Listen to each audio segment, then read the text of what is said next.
एक बार की बात है, एक गांव में एक गुफा थी जहां जाने से हर व्यक्ति डरता या कतराता था, क्योंकि जो भी व्यक्ति उस गुफा में गया था वो कभी लौटकर नहीं आया था। लगभग 300 या 300 के आसपास व्यक्ति उस गुफा में गया था, जो कभी वापस लौटकर नहीं आया। गांव वाले इस गुफा से बहुत डरते थे। एक बार की बात है, उस गांव में एक नवयुवक यानी युवक आया। जैसे ही उसे इस बात का पता चलता है कि जो इस गुफा के आसपास जाता है या उस गुफा में जाता है वो कभी लौटकर वापस नहीं आता, वह युवा सोचने लगा कि इस आधुनिक युग में ऐसा कैसे हो सकता है कि कोई व्यक्ति इस गुफा में जाए और वापस ना आए। मुझे इस बात का पता लगाना ही पड़ेगा। उस युवा व्यक्ति ने सोचा कि मैं इस गुफा में जाऊंगा और इसका सारा रहस्य गाँव वालों को बताऊंगा। तभी उस युवा ने गाँव वालों को बताया कि मैं इस गुफा में जा रहा हूँ और उस गुफा का सारा रहस्य आप सभी को बताऊंगा। लेकिन गांव वाले उस युवा से कहने लगे, बेटा अगर तुम जिंदा वापस लौटोगे तभी ना। आज तक लगभग 300 व्यक्ति के आसपास उस गुफा में गया जो कभी वापस लौटकर आया ही नहीं। गांव वाले उस युवा को डराने लगे, लेकिन वह युवा व्यक्ति डरने वाला नहीं था, क्योंकि वह पॉजिटिव सोच रखने वाला था। उसने सोचा कुछ भी हो जाए उस गुफा में जाकर ही रहूंगा। इतनी बात गांव वालों को कहकर वह युवा व्यक्ति उस गुफा की ओर चल पड़ा। जैसे जैसे आगे बढ़ा वह गुफा के पास पहुंचा। उसे भी थोड़ा थोड़ा डर लग रहा था, लेकिन वह रुका नहीं, चलता रहा। जैसे ही वह गुफा के अंदर घुसा वह अंधेरा ही अंधेरा था। अंधेरे को देखकर उसे और भी डर लगने लगा, लेकिन वह फिर भी नहीं रुका, आगे चलता गया। जैसे जैसे वह आगे बढ़ा उसे ऐसा महसूस हुआ जैसे उसका कोई पीछा कर रहा हो। जैसे ही उसने और आगे बढ़ा अंधेरा भी बढ़ा और उसे पीछे से एक जोर का धक्का लगा। वह युवा वही गिर गया और बेहोश हो गया।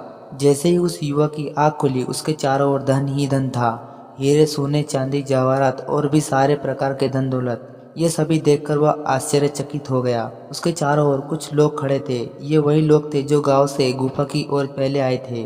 उस युवा ने उन लोगों से पूछा, क्या हुआ, मैं यहाँ कैसे आया? उन लोगों ने उसे बताया, जब हम भी यहाँ पर पहली बार आए थे तो समृद्धि को देखकर हम यही रुक गए। हम लोग यहाँ पर किसी को आने नहीं देते, क्योंकि अगर यहाँ लोगों की भीड़ बढ़ गई तो प्रॉब्लम खड़ी हो जाएगी।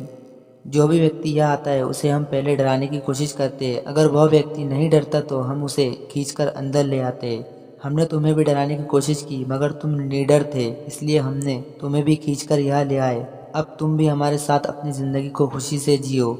जी हाँ दोस्तों, हमारे साथ भी ऐसा ही कुछ होता है। जब भी हम अपनी ज़िंदगी में कुछ नया काम करने जाते हैं, कुछ भी रिस्क लेते हैं, कुछ भी अच्छा करने जाते हैं अपनी ज़िंदगी में, तब गाँव वालों की तरह हर व्यक्ति हमें डराने के लिए आगे बढ़ जाता है और हमें डराता भी है कि अगर ऐसा किया तो पता नहीं क्या होगा, क्या हो जाएगा, तुम मर सकते हो, तुम्हारी ज़िंदगी बर्बाद हो सकती है। एक बार आप सोच कर देखिए, क्या आप जो ज़िंदगी जी रहे हैं क्या वो बेहतर है? अगर नहीं है इसमें बदलाव करने की ज़रूरत है। जब आप इस प्रकार की कठिनाइयों में जी रहे हो तो इससे बुरा क्या होगा? हमें अपनी ज़िंदगी में कुछ नया रिस्क लेना होगा। जब तक हम अपनी ज़िंदगी में रिस्क नहीं लेंगे कभी भी आगे नहीं बढ़ेंगे। कहने के लिए तो बहुत लोग हैं, मगर आपको उस युवक की तरह अपनी ज़िंदगी में रिस्क लेना होगा और आगे बढ़ना होगा। ये निश्चय है कि जब जब आप अपनी ज़िंदगी में आगे बढ़े या बढ़ने की कोशिश करेंगे तो हमें गाँव वालों की तरह डराने और धमकाने वाले हज़ारों लोग मिलेंगे। लेकिन आपको डरना नहीं है, बस सकारात्मक सोच के साथ आगे बढ़ते जाना है और एक दिन सफल जरूर हो जाओगे। हमेशा रिस्क लेने वाला व्यक्ति ही ज़िंदगी में सफल होता है। ये बात 100% सही है। रिस्क भी ले और अपने ज्ञान और क्षमता के अनुसार ही ले। तो दोस्तों, अगर आपको स्टोरी अच्छी लगी हो तो चैनल को सब्सक्राइब करें और बेल आइकन को प्रेस करें।